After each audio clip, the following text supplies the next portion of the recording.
Welcome to the Painting Insights podcast. We have been working on something in the background. That's right. We've actually started a Patreon channel. For the last couple of months, we've had previous guests revisit the channel to give us additional content, everything from studio tours, sketchbook tours, talking us through the process of paintings and all kinds of additional treats, which you're exclusively going to see as a patron who supports the channel. So, by supporting us on Patreon, you help the channel keep going. There's a lot of work put into this, from the video editing to the sourcing of guests. So, you really help us find those guests and to put the content out. And we have lots of content planned for the near future. So the links for that will be in the description of this video and in the description on the podcast channels. And otherwise, you can go on to Patreon and type in Painting Insights Podcast and support us that way. Thanks very much. Enjoy the video.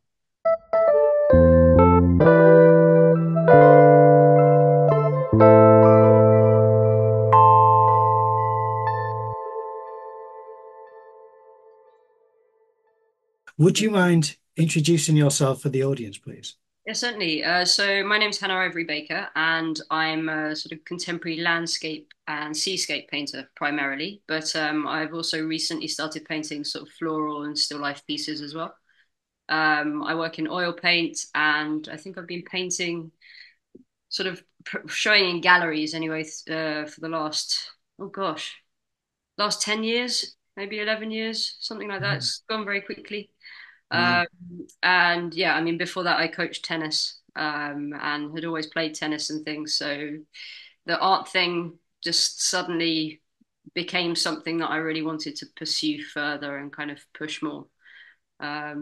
So yeah, so that's what I do, essentially. I also run an art gallery, um, called Highgate Contemporary Art, which I took over about 9 years ago now. And now I run it as an online gallery so that I can, have a family and also find time to paint and do all of the other bits that I want to do as well. So Oh, fantastic. thank you. Wonderful. Well, the first thing that jumps out at me is to ask, how did this transition from playing tennis to making art? Yeah. How did that germinate, I suppose? Like before actually you made that step, how did that process go on the build up to making the switch?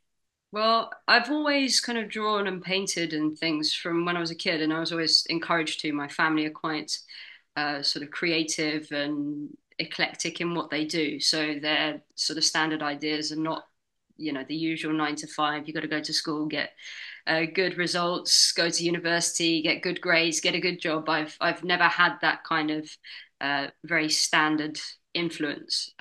So it's always been sort of doing things and perhaps working for yourself and stuff like that. So I was always encouraged to kind of be creative and paint and draw and things like that. But then I got into tennis at quite a young age, started training full time to try and be a professional tennis player. And then I did that for a little while, stopped doing that and started coaching tennis, which I always hated, actually. And I think one day I just realized that I got back from coaching and I realized that I hadn't painted or drawn anything for ages, maybe even years. And that sort of really, I felt really disappointed and quite sad about that. So I just thought, oh, well, obviously if I become an artist, then it means that I've given myself reason to focus on painting and drawing. So that's exactly what I did. I would coach during the day, and in the evenings, I would go home and start painting and drawing. And so that I could, become an artist and start showing my work in galleries and things like that. My parents obviously were like, yeah, go for it. Because, that's what happens when I say, I want to be an artist now, no longer want to be a professional tennis player. So, and then that's what I did. I just started painting every available hour that I had in my living room, and eventually got to show a couple of pieces in a mixed show at Highgate Contemporary Art. Um, so so yeah, and it kind of kicked off from there really. That's wonderful. Was it always seascapes that drew you to the painting, or did you start off trying different things and landed on seascapes as your main body of work? Yeah, so I've always loved kind of seascapes and landscape painting. I think, for a lot of people, Turner, is a fantastic kind of emotive painter, and he kind of captures so much of the stuff that I want to get in my seascapes and landscapes.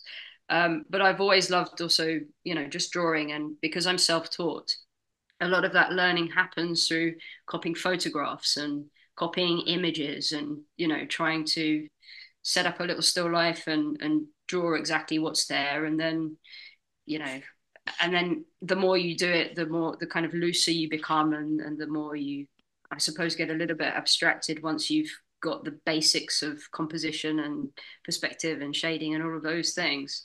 So I think, naturally, yes, I wanted to create these sort of very powerful seascapes, landscapes, and everything. But then I've always liked having the freedom and flexibility to, if I want to draw a chair, then then that's what I'll be drawing. So it's sort of led by that, but my main eye tends to be for seascapes, landscapes, and recently flowers. Mm. Well, does this mean have you not tried, or have you tried plein air and preferred reference, or how do you go No, about it? so generally speaking, all of my sort of land and seascapes come from, small sketches, just quick line drawings or little pastel drawings or charcoal drawings that I've done in a particular place. And I kind of use those as not really to copy them or to make a larger version of them, but just to inspire, you know, my own memory and what have you of the place and of the time and the weather and all of those sorts of things, to then work sort of on a larger scale in my studio. So they really just inspire the beginning, and just trying to get into that headspace of then creating another piece rather than actually copying from those or copying from a photograph. Photographs don't work for me in that way because I find myself getting too detailed and bogged down with the sort of realist side of it, when actually I want something that's loose and a bit more abstracted. When I've been out trying to draw or paint the sea with a friend, we try to, if we need to take reference back, we try to take short videos as well. Have you ever tried that just to try and capture the movement in the air? Yeah, yeah, Yeah. I think that works better for me, than say a still photograph. Mm. But again, it's always, I would only ever look at that at the start of something just to get a general feel, sense, headspace, and then put it all away and kind of work on what I want to work on. So it's, again, it's really just looking at things as for snippets of inspiration rather than trying to recreate exactly that scene and image. Because I think there's an organic thing about painting that's organic and intuitive that kind of just develops as you get into it and you get into that headspace, and a piece needs to be free to just go, and for you to be able to develop it how it feels it should develop, if that makes sense. It does. How long have you had that? Because that seems to be a a learning curve for a lot of painters to have that confidence to make artistic decisions along the way. So I think, I mean, it's been a few years where I've had hints of it, and a sort of awareness that, oh, okay, this is what's happening now. And it always would happen at the points where I think, oh God, what I'm working on is completely terrible. I'm going to ruin it, whatever I do. Either I'll stop painting it, leave it to one side, and then just white over the whole thing, or I just chuck tons of paint on the canvas and really hope for the best. And it doesn't matter what the result is. And then that's when I started to find that this headspace or this patch would emerge in the process that was just, it was just being, it sounds a bit woo woo, but that you're just kind of led by whatever's happening on the canvas. You're not really thinking about, oh, but this line here or the perspective or the composition or whatever. You're just putting paint on as is suggested by whatever's happening in front of you.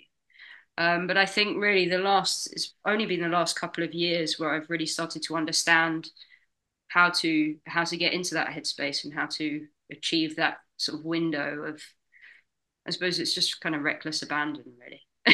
Yeah, well, is it the same process with your floral paintings that you depart from any, still life that you have set up and you let it be guided by your intuition.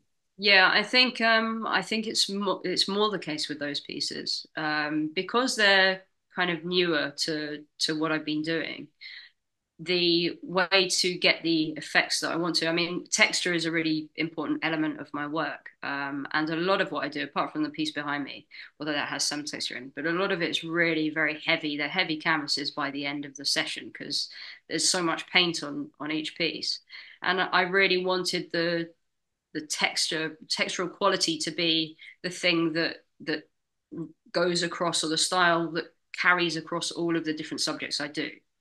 So getting texture into my floral pieces was really key. And I think in order to do that, I have to be really confident with paint. I have to lay down marks with a palette knife or a big decorating brush and be able to put them in and be comfortable with that, leaving them there however they are, and just keep on doing that across the whole canvas. So you're working on not one section, but all of the canvas, whether it's the leaves, the sort of foreground and the surface that, say, a vase is sitting on, or the background, and to just be able to put paint on absolutely everything, and then work out what I might need to rub a bit away with a cloth or scratch into with a knife or put on some thicker, darker paint or however it is. So I think I've been really forced to be bold with those pieces to make them be part of my seascapes and landscapes, and for that to be obviously something that I've done.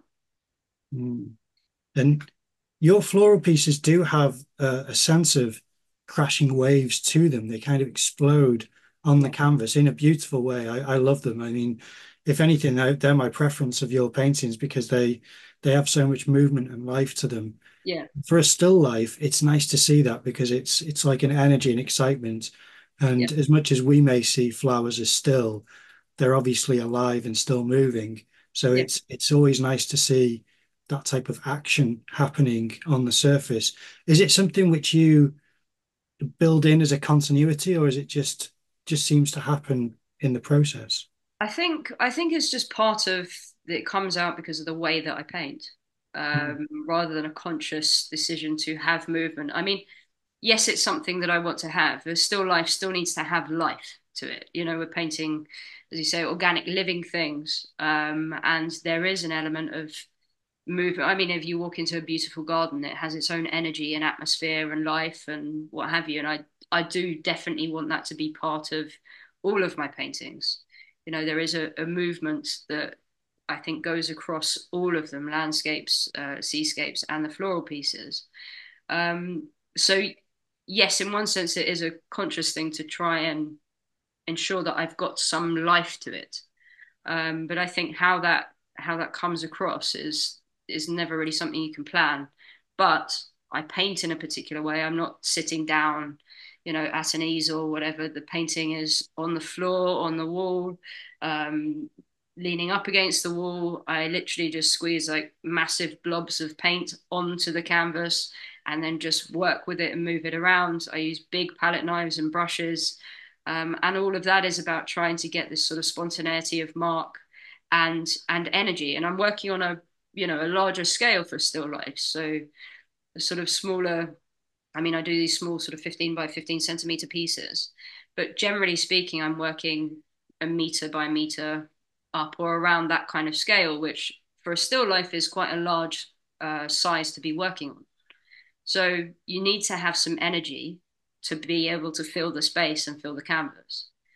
So I think that just is just part of the whole process. It's just a kind of a result of that and the way that I work. A lot of artists will be quite hesitant to not change course, but to introduce new subjects when they have a lineage of this kind of study of the ocean or seascapes.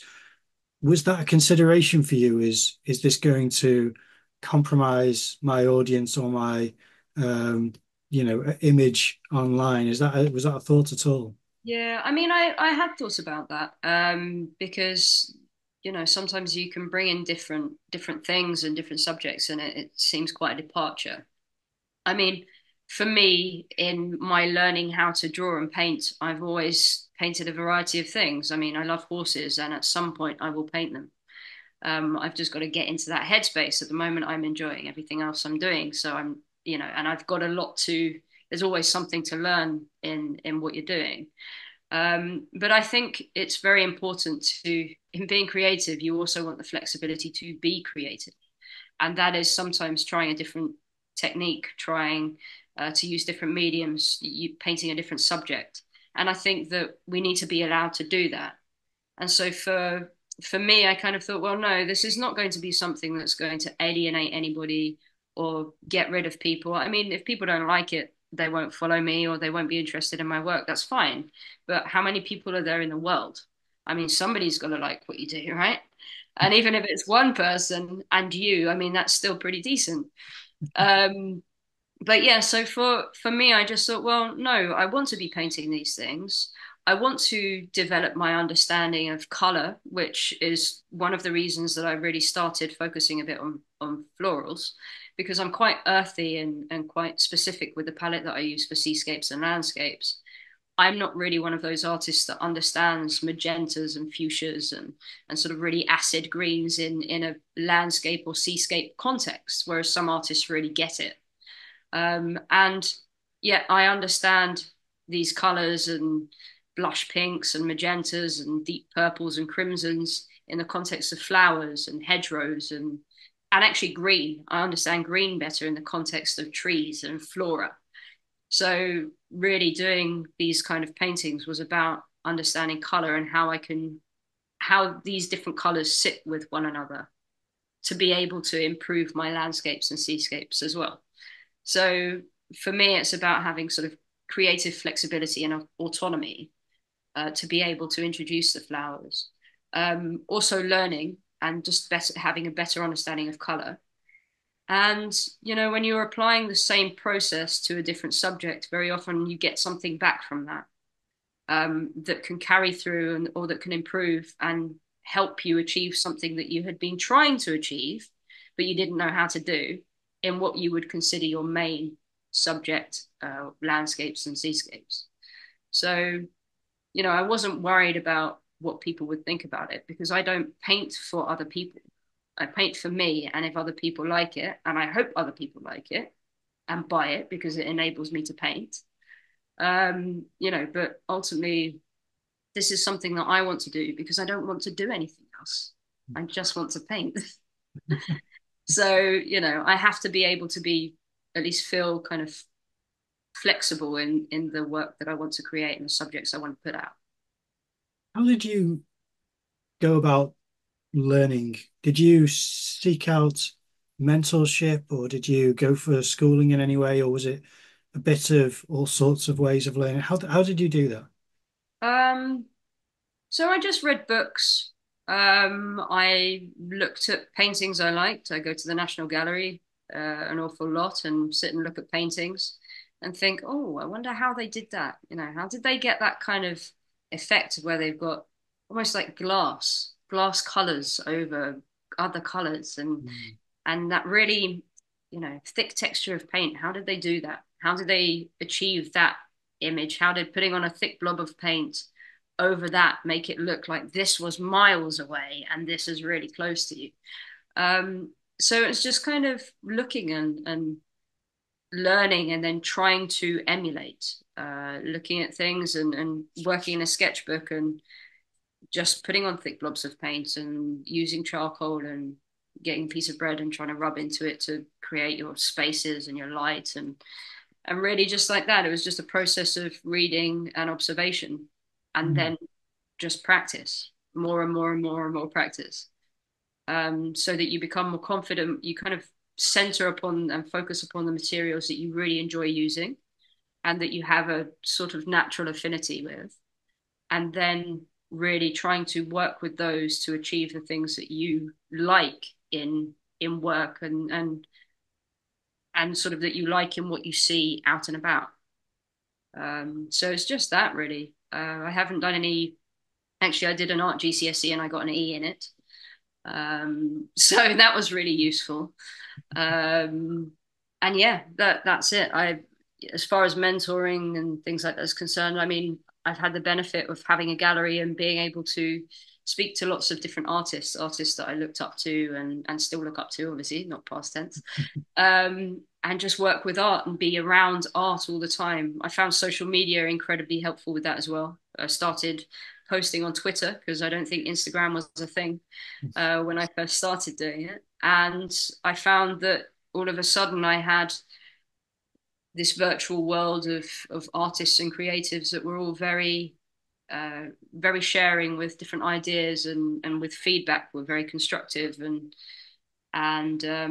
it was very helpful. So I think that was all part of the learning as well. And then taking over a gallery gave me a slightly different or completely different learning from a completely different side, which I think has been very, very helpful in me being able to sell and exhibit work now. Mm.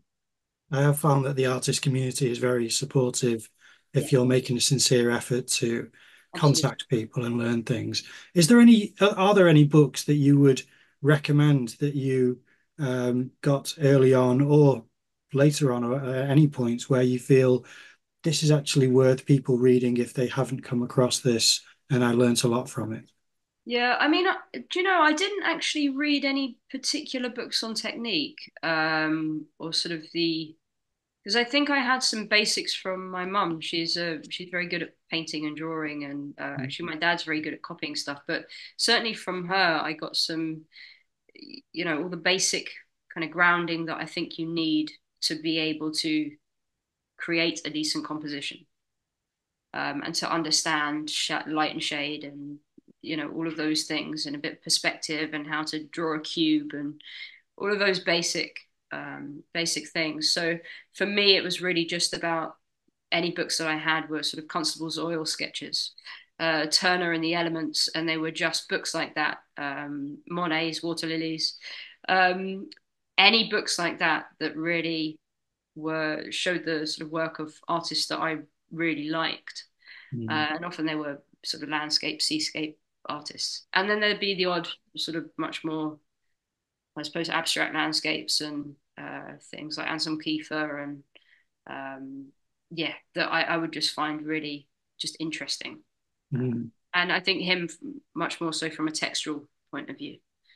Um, so yeah, so it was not really, books on technique. So apologies about that to your No, no. audience. Yeah, I always just find where there could be points of interest, but it's always inspiring to see work of the greats from the past as well, because that just makes you want to paint, just looking at all this lovely work in a coffee table book or whatever it is. Yeah, yeah. So Uh, I have a few books like that. yeah, yeah, Yeah. that's perfectly legitimate, and that's I have lots of that myself as well. But speaking of, you touched on abstraction there. You've done a couple of more abstract landscapes recently. Is that something you've got a previous experience with, or is this new territory as well you're moving into? Do you know, I think some of it has always been there, or there's always been a want and an inclination to do work that is a bit more abstracted. I do want the essence of what it is or a sense of something to come across. Oh, this is a seascape. Oh, this is a landscape. Oh, this is a still life.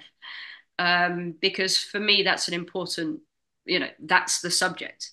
And but I think as you become more confident and you become more confident with the way you work, naturally you tend to become a bit more liberal with the paint, a bit more kind of outgoing with the variety or the size of brushes or palette knives that you're working with.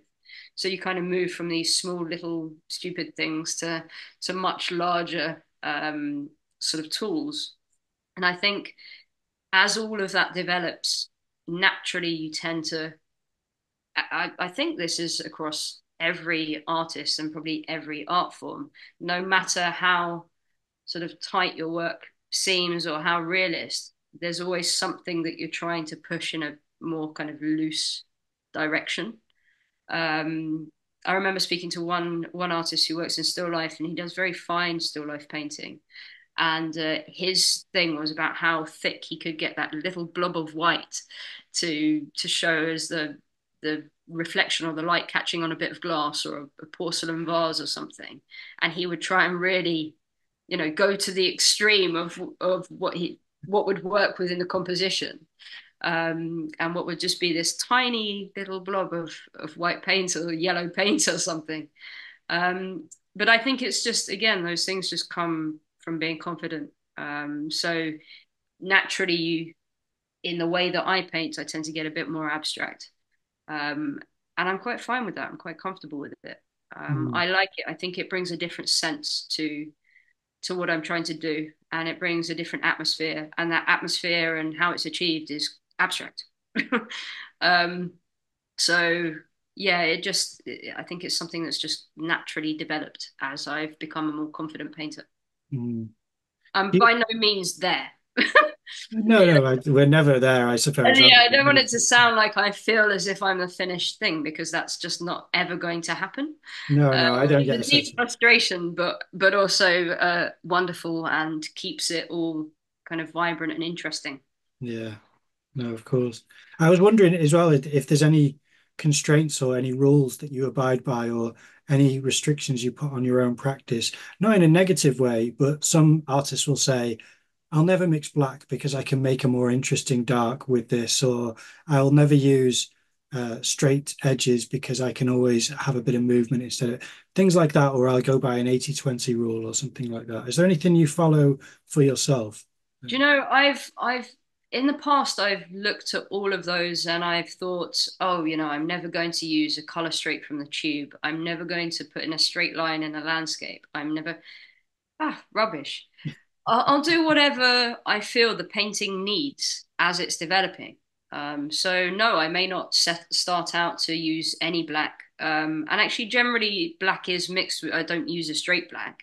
Anyway, they tend to be more sort of very dark greens, very dark blues, umbers, very dark ones, rather than actually a straight black. But there's also nothing wrong with it. Hmm.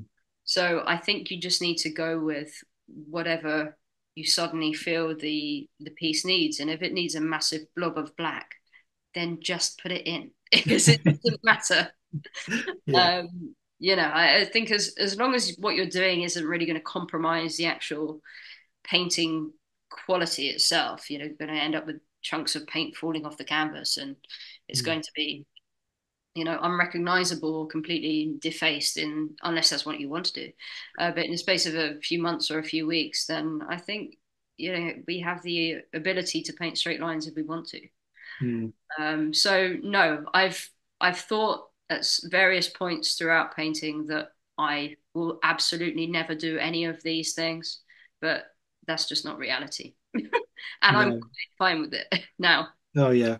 I mean, I use black when I feel like using black and straight edges if it's ever necessary, I'd use it. But the one thing I've decided not to do, and it's because a painting tutor once told me to do it, and I just refused, was he said if you want to paint trees, get something that's tree shaped and just put that on there. And I just thought, well, no, I can paint trees. I'll learn how to paint trees. I'll cut into them. And I just refused to take that shortcut. And I think that just felt like it did an injustice to trees to have something tree shaped as a stamp on the Yeah, I mean, canvas. what even is tree shape? So, I mean, I have a 2-year-old, and there's a particular type of tree shape. I wouldn't put those in a painting. No. Hey, I mean, I think at the beginning of that, if somebody tells you to do something, there's definitely reason not to do it Yeah. from the get-go. So if anybody says do X, Y, Z, absolutely, your default position should be no. Yeah. And then you kind of find your way within that, or from that as your starting point. Um, but yeah, I probably wouldn't do that either. No. Although I might try it if I was using a different technique of some kind of printing, or Yeah. um, I wanted to do a bit of collage, then maybe I would work like that, and I'm sure it works for some people. So I think it again depends on you and what it is about your work and what you're trying to achieve. It did just dawn on me that, it could be only a few weeks away from me saying, I found the best tree shape. I've just found it and that's it now. But I can't imagine it because, it just feels like sacrilege. But that's, my sensibilities now and they can change with time. Who knows? Um, but yeah, and I wanted to ask about the gallery that so can you tell us about your gallery? Okay, so Highgate Contemporary Art is a gallery that I think was first established in the sort of early to mid 1950s, and it was originally, I think it was originally called the Phoenix Gallery, and it was based in Lavenham, in somewhere in Surrey, I believe. And then it moved to Highgate High Street in the sort of early 80s, I think, or 84, 85, so mid 80s. And I happened to coach the owner of the gallery. So I worked at a tennis club and I coached her daughter. And I think I gave her a few lessons over the years as well. And it just kind of went from there. She was retiring. And I would always go into her gallery just after work because I worked at a local school as well, offering tennis lessons. And yeah, she just, when I walked in one day, she said, "Oh, you don't fancy buying an art gallery," kind of thing. And she was retiring, wanted to move out of the area. And we sort of laughed and joked about it. But then actually, I thought about it and thought, oh, this would be a really great way because I hate coaching. This would be a really great way of finding something different to do because otherwise, what am I going to do? I'm not going to obviously be told to do anything. So I don't want to have to wear a uniform, clock into a place of work at a particular time, have to go for a set number of days a week, a year, a month, whatever. It's just very not me. And then I thought about it and had a friend that was willing to throw some money at it, which was very, very much appreciated.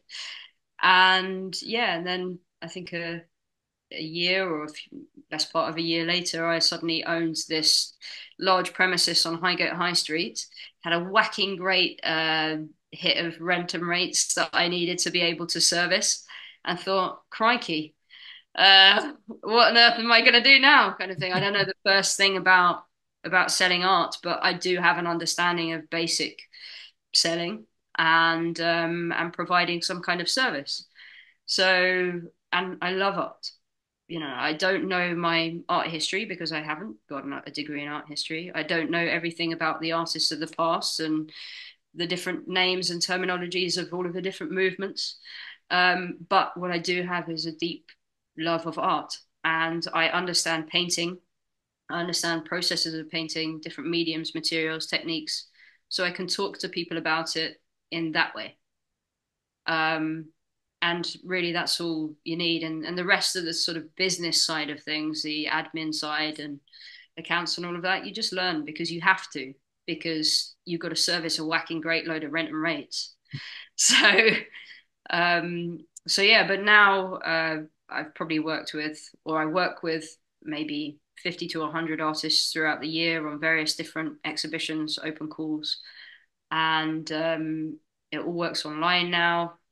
And yeah, it's something that really developed my understanding of the marketing side of artwork and the client relationship and how to sell, how to display, package, sell art, and how to do things like ship a painting from here to Hong Kong or to the US or to Pakistan or wherever you're going to send it, because orders come from all over the place. So all of that's helped me massively. And it just gave me an understanding and an actual real life that was involved in art instead of this virtual Twitter social media community one that I'd built. Now it was in the real world and it was something that I could touch and speak to people face to face about. So yeah, it's been an incredible thing to have. And you say, because it was my next question was how many artists? So it's 50 to 100 artists each year you need to. Yeah. So I have there are a core of artists that I represent, and I think that's about 30 or so. But because we do open calls and sort of postcard shows and little picture shows and things, and open call summer and winter exhibitions, um, I tend to get lots of artists that will submit to these exhibitions. So I'm working with people that are all across the UK, all over the UK. Yeah, and it's good. I mean, I get to see sort of young artists and give them sometimes their first opportunities to show artwork with a gallery, and often go on to see them do really great things with their work. So it's I don't know, it's just a lovely position to be in. And because I haven't come through this standard route of going to an art school or graduating from a reputable place, I have a completely different take on the kind of work that I want to show, and also the background that an artist needs to have, whatever that is. So if you're whether you're self-taught or you've come from, I don't know, Slade School or what have you, I'm going to have a look at what you do, because otherwise it's, you know, the gallery side of things is a very difficult place to get into if you're just a self-taught artist with no exhibition history. You don't need letters after your name in order to qualify or be eligible now. No, you don't, and you know that's the reality with lots of things. Letters after your name, I'm sure, helps open doors. I know it does. But when you're just your name, that's also fine. For me, anyway. Mm. And do you have quite an eclectic taste, or do you have quite a honed, specific preference for the use of art by the So painting? I think again, I think that's something that's developed. So that when I first took over the gallery, there were certain things I thought, what on earth? Why would we? Why? But then you sort of realize that one, obviously, people's tastes are not the same as yours, and thank God. Because if tastes were the same as mine, it would probably be quite gloomy and quite moody, artistically, the rest of the world. Mm.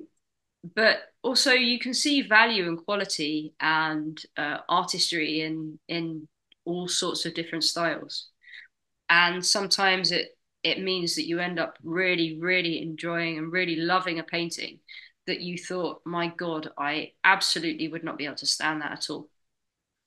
So I think again, the more you work with art and the more you observe and the more you look at art and the more you consider how something is put together or the composition or how an artist might have developed an idea or a particular piece, then I think the more you can, again, the more you can see in what somebody does. And that for me does change my opinion about, you know, a particular style or type of artwork that I thought I didn't like.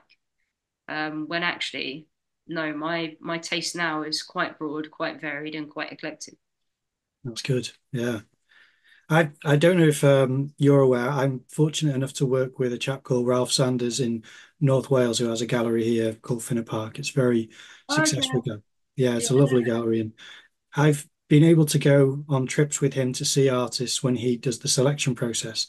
So that was an education for me because I didn't realize how many jobs a gallerist needs to do when they are doing Yeah. that, because they're obviously being received by an artist who's been isolated for a while, making all of this work, complete tunnel vision, and Yes. then they are seeing all of the details in every painting that no one else will ever see, Yes. because obviously their intimate knowledge of every brushstroke. So that's unfolding, as well as uh, Ralph needing to select work in order to create a narrative for a show, Yeah. which was interesting to see. But at the same time, when I accompany him, I'm filming him for a promotional video. So Right. he's now the host of a video who is, kind of talking through a narrative for my use as well. Yeah. And he's saying that my job's difficult. And I said, I've got one job, you've got three jobs at least. So I was in awe of how well he did that job. How have you found the experience of visiting artists and trying to, I suppose, to kind of lasso this kind of unwieldy energy that can be an artist's passion for their own work in Yeah. order to try and create a kind of cohesive, kind of a show, I suppose, that you're going to exhibit? I think it's difficult. I mean, there are lots of jobs that a gallerist needs to do. And I mean, I run the gallery by myself. With help from friends or family from time to time, but it's me who's the driver. And I think you just need to be quite direct. And yeah, I tend to be quite direct anyway, but you need to be quite direct because otherwise you are dealing with lots of individuals that, and I get it, you're an artist, you want to exhibit and show your work, you want to show as much as possible and all of these things, but it really is important to put, again, it's just the gallery has a different eye in terms of what it's looking for, because we have rents and rates, and some galleries have staffing costs and electricity and waste removal, all this stuff that we need to pay for. Okay. And it's important that, when we're putting work on our walls, we're doing that with an eye to what clients may be interested, what we feel may sell, creating a cohesive show that has a good narrative or a good feel to walk around, and it's very easy to look at and accessible to people. Ultimately, you're trying to put together something that's going to sell. Now, it doesn't mean when you're not selecting or choosing a piece of work that you don't think it's going to sell. It may do, but you're still going to create something or put something together which represents your gallery, because that's also the other thing. Galleries have um, a slightly different feel, a slightly different ethos in terms of the work they sell, whether it's originals, whether it's limited edition diamond dust prints, whether it's bright, colorful sort of pop art type reproduction things, or just landscapes or just portraits. So there are a lot of things that you're trying to appeal to. You're trying to appeal to what you do as a gallery and what you're known for, as well as the clients that you have, and you've got to think of those whilst you're selecting work. And it's difficult because you're not going to get into explaining that to artists every single time. So you just have to basically say, this is the work that I want. These are the pieces that I like. I think this will work on this wall, under this light, in the window here, because we're also thinking about where things are going to hang and a good space for them to sit, or what sizes of work we need as well. So there are all these different factors, but I think the main thing is you just need to be direct in communicating it, and hope that artists understand. Yes, you can explain, but until you've been on that side of the fence, you don't really know exactly what goes on. And galleries get a bad rap, I think, sometimes, and sometimes galleries behave poorly, and I'm sure mine has. I was a tennis coach, so I'm sure that it doesn't do everything and also I'm a person. I'm a person with a life and a family and my painting and all sorts of other things as well. So, we're still all people at the end of the day. But yeah, in running a gallery, there's an awful lot of decisions and things that we have to make that you don't necessarily communicate to everybody, because why on earth would you? It's just part of the job. But yeah, it's a difficult one, and it's very involved, and there are lots of different elements, and lots of different reasons for our decisions as well. And then the rent rates and costs that we also have to service.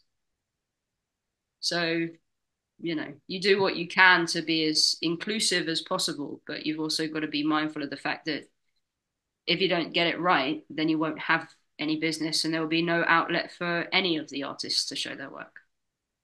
You must be very organized, because to be a painter yourself and create work and run a gallery must mean that you have the ability to partition your focus from the business side to the creative side. So what does your creative schedule look like? Do you have a 10 o'clock, I go into the studio and start work, or do you just say when the inspiration hits me, or how does that work? I have to be able to tap into something that will inspire, that inspirational thing. I can't wait for the sort of lightning bolt to strike of, oh gosh, here we go. Because you can't have a career, you can't have a professional career as a working setting artist based on moments of inspiration. Because, that's just not good enough and not consistent enough. So for me, I really like to get into the studio as early as possible, and ideally start painting. But that's not always possible. Sometimes there are emails that I need to deal with to do with the gallery, or sales or orders that I need to get out. At the moment, because I'm about to go away soon, go fishing for a few days, I've got lots of galleries that I need to get my own work out to, and I make the frames and things as well, as you can see there. So I've got to finish up a load of work, get it out, get sold pieces out to clients that bought my work personally.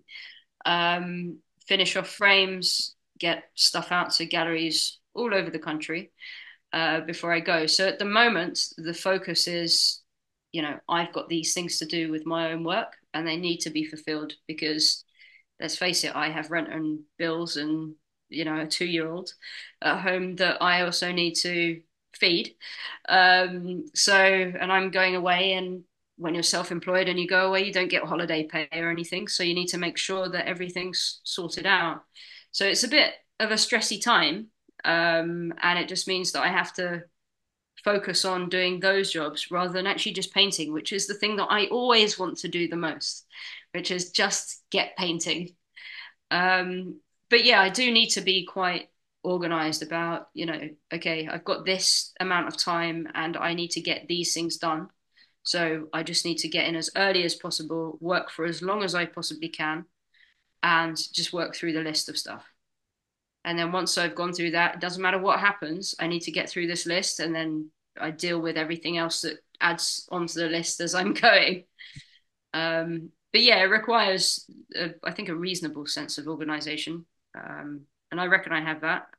Some things will get missed because I'm human. Yeah. But I think on the whole, I try and get to as much as I possibly can without taking a huge amount of time off.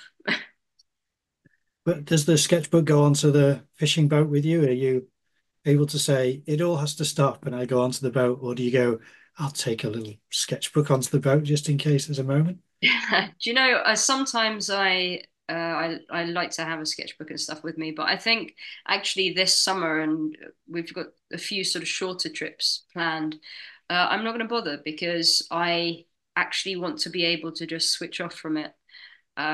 So yeah, we're just going to do a bit of sea fishing off the pier, probably in Swanage, Oh, okay. rather than go on a boat. And it would just be nice to just, I mean, fishing is stressful. That's a whole other thing. Or at least when there are fish around, it's stressful. Um, but yeah, I just want to be able to just completely switch off from it because, we have smartphones. It's very easy to have to constantly be, people expect responses immediately. And I Mm. just don't want to be in a habit of doing that because, you know, sometimes you're not going to send a response at 10 in the evening or 11 in the evening or at 1 in the morning. I mean, I've sent emails at 1, 2, 3 in the morning before. Um, and I just, you know, you have to be able to switch off from some of it some of the time.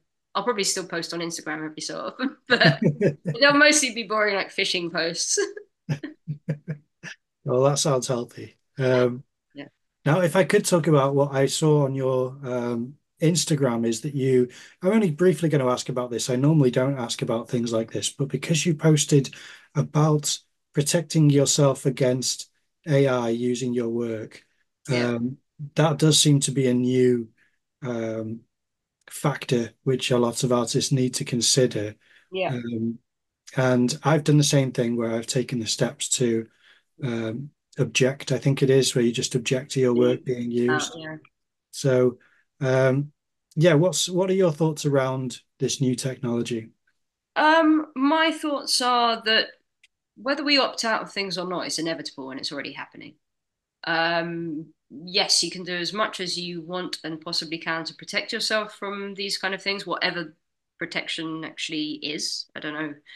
I don't know the definition in this context. Um, the other thing is that whether we like it or not, uh, humans, I look at Turner and there are things that I want to achieve that Turner achieved. So I'll try and find my own way of emulating that. I don't know an artist who's not influenced by another artist. I don't know living or dead, contemporary or whatever, or their friend or their foe or whatever. So I think this kind of copyright thing, we have to find a way to understand and embrace what we can embrace rather than just complain about it and kick off about it. Artists do like to kick off about stuff to do with their work, about the process for this, about selling and the fact that you're then being a sellout, or no, you're not. you're just running a business and you want to keep painting, how are you going to fund it? Because a lot of people don't have an endless pot of money that enables us to fund it. So we've got to find a way, and that's by selling work. So, you know, the AI copyright side, AI is never going to take over what we humans can produce. So there's always going to be room and appetite for original artwork and artwork created by a human. Now, if I want to come up with a business logo and I decide to ask AI to come up with the logo for me, so what? If it's stolen in inverted commas, parts from images it's obtained from Instagram, from millions of profiles on Instagram, come on. I understand that there's a downside to all of these things, but then we also have to find the upside, because there usually is one. Something like ChatGPT has made it so much quicker and easier to plan lessons for teachers. It makes it so much easier and quicker to produce copy for websites and for all sorts of things. So I think you need to be able to work with the technology, because it's there, it's happening. We have Google. I mean, I recently had an issue where one of my pieces of work was reproduced in print form. They'd just taken the image off a website, and reproduced it. And, these things happen. You can protect yourself as much as possible, but there's a reality. God knows how many times this has happened with paintings of mine that I'm not aware of. So I think, yes, do what you can to protect things, but at the end of the day, you need to find a way to work with it, because it's happening whether we like it or not. Whether we consent to it or not, it's happening. And our data is being used and shared, and images are being passed around and whatever. If you don't like it, go completely off the grid. That's the only thing you can do. And even then, we've got street cameras and God knows what else that's capturing all of our stuff anyway, capturing all the mugshots as we walk along the street with our coffee. So yes, I share that information to help people out, to opt out, to do what you can. But at the end of the day, it's happening. You need to find a way to deal with it and to get on board with it, to, so that it can help you rather than hinder you, even if that hindrance is just a psychological one. So yeah, those are my thoughts. Yeah, no, it's nice to hear. I always find when there are AI accounts, some of them are quite interesting, and I always find them to be quite almost retro sci-fi movie interesting. Where I think I quite like the imagery, even though it's be cobbled together from lots of reference from all over the place. Yeah. It just makes me want to create something of my own, really. Well, this is the thing. I think you cannot remove original artwork. You can't remove and replace what we as individuals do. So in that respect, there's no room or need, in my opinion, to be scared by it. And because, like I said, every artist is influenced, inspired, whatever, by another artist's work that they've seen. Even if it's just you want to create something that has the same feel, or work with similar materials to create that kind of texture, or work on that scale, we're all influenced and take elements of something, and it becomes a subconscious thing, because we're constantly looking and observing artwork that, of course, that's going to absorb, that's going to become part of our subconscious. And when we're creating things, we're going to have this wonderful idea, but that wonderful idea is based on God knows how many images you have stared at and looked at. So it's not original in that sense. It's original for you, and the way you do it may be different, but it's inspired by something that we've looked at some point, or heard at some point. It doesn't mean that it's intentional. Yes, I'm going to copy this piece of work and sell it. It's subconscious. That's what happens. Yeah. So, but it is funny with the AI images. You get a lot of AI interiors, and actually, when you zoom in, you realize that the window is just like, it has no edge; it's just floating. Or there's a wall that just disappears into a tree, or something. Which I don't know how some people don't see it, but it's So they're not perfect, the AI stuff, and and I think at the end of the day, we just need to enjoy the bits that we can, laugh at the bits we can, and use the bits that will genuinely help save time or make our practice easier.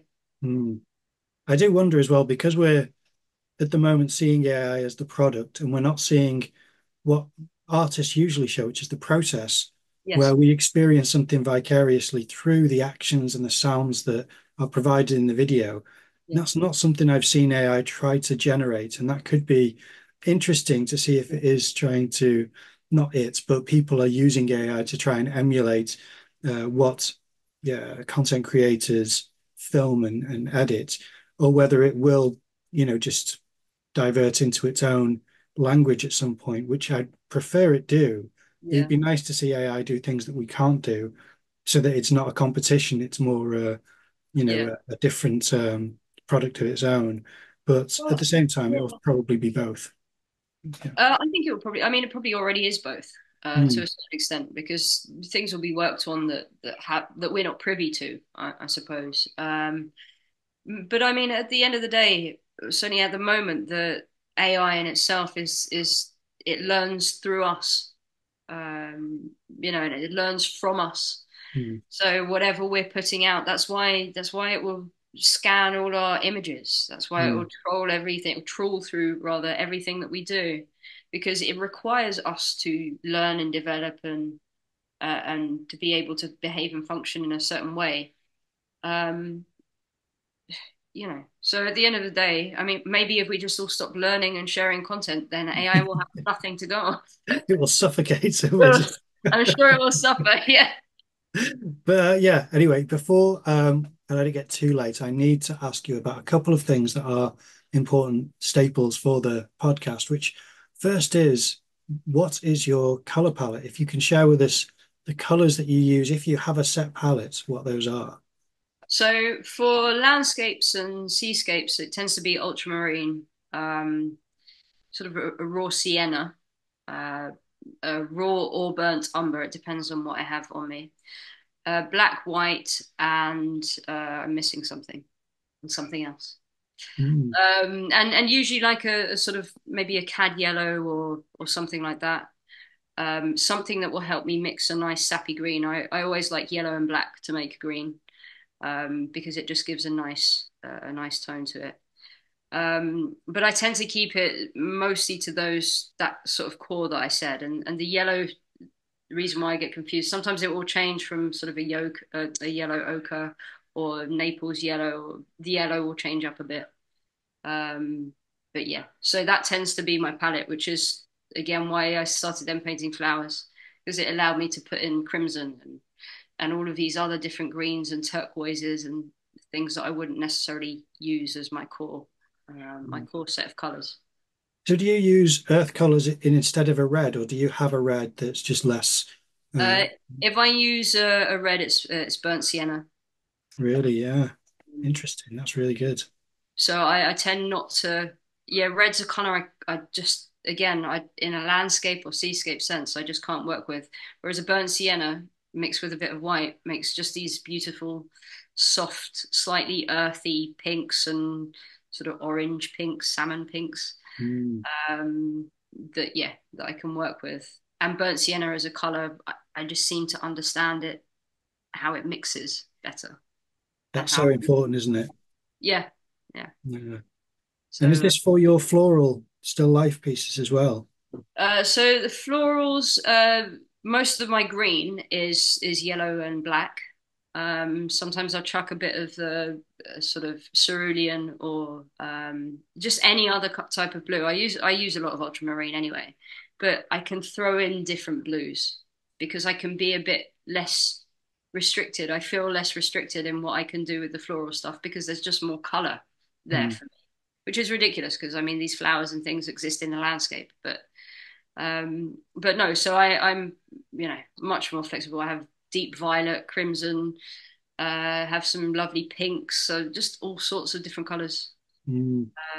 that I use there. So it's completely the floral pieces use absolutely every type of color paint that's available to use. Um, and the landscapes and seascapes are like 5 colors plus black and white. Well, I love your seascapes, but I am looking forward to seeing more floral work because it's just an explosion on the canvas, and I think that's really impressive. Thank you. Amazing work. But yeah, finally then, aside from your own gallery, do you exhibit in other galleries as well? And if so, which galleries do you work with? Yeah, so the Rutland Gallery, which is in Uppingham, a really lovely gallery, have some lovely artists. And yeah, I haven't actually visited the space, but I've seen photos and it looks wonderful. Mm. And the owner, John, is just a really lovely guy. So yes, so that gallery, the Canvas Gallery, who has two sites in Winchester and Poole, they have some of my work. Nadia Waterfield in Andover and Bruton, in Somerset. She is due to have some of my work, hopefully over the next few weeks.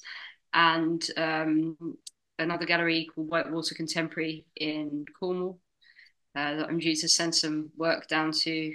Cotswold Contemporary have some of my work as well. And there are a couple of other galleries that I'm speaking to at the moment. We're talking 6, 7 galleries that do. Yeah. Well, I set out at the start of the year. I thought, okay, I really need to focus on my own work a little bit now, because I've had, 8, 9 years of just putting the gallery in front of absolutely everything. So I need to focus a bit on my work. So I would like to have 15 galleries by the end of the year. At the moment, I've got 8, and talking to a few others. So Wow. fingers crossed. Oh, and also one other gallery, Adlib Gallery in Wimbledon Village. They've got some of my work as well. So yeah, mustn't forget them. Amazing. Well done for that. That's very impressive. Thank you. Where would you like our listeners and viewers to see and support you and your work online? Where should they go? Instagram's the best place. Instagram, and send me a DM with your email and I'll put you on my mailing list. Because I think those are 2 places where you're most likely to see straight away or daily what I'm doing. I try and do a lot of process videos and posts on my Instagram, so that I think it helps me, and it just generally helps for people to read. I enjoy reading it from other artists. But yeah, that's where you can see most of my sort of daily updates and stuff. Mm. So yeah, Instagram, and sign up to my mailing list if you like. And you have a website that we can direct people to as well, yeah? Yes, it's just www.hannahivorybaker.com. Fantastic, because I'll show all that on the screen for anyone who's watching. There'll be all the links in the description of the video. We obviously encourage all of our viewers and listeners to support the artist, and your work is amazing and it's really exciting work. So I hope that everyone goes and has a look and supports you, because it is just wonderful. But thank you very much for being so generous with your time. It's been lovely talking to you. No, not at all. Thank you again. Thank you for asking me. I always like doing things like this. It's a little bit makes the day a bit different. So no, it's lovely. Thank you, and it's been lovely speaking to you.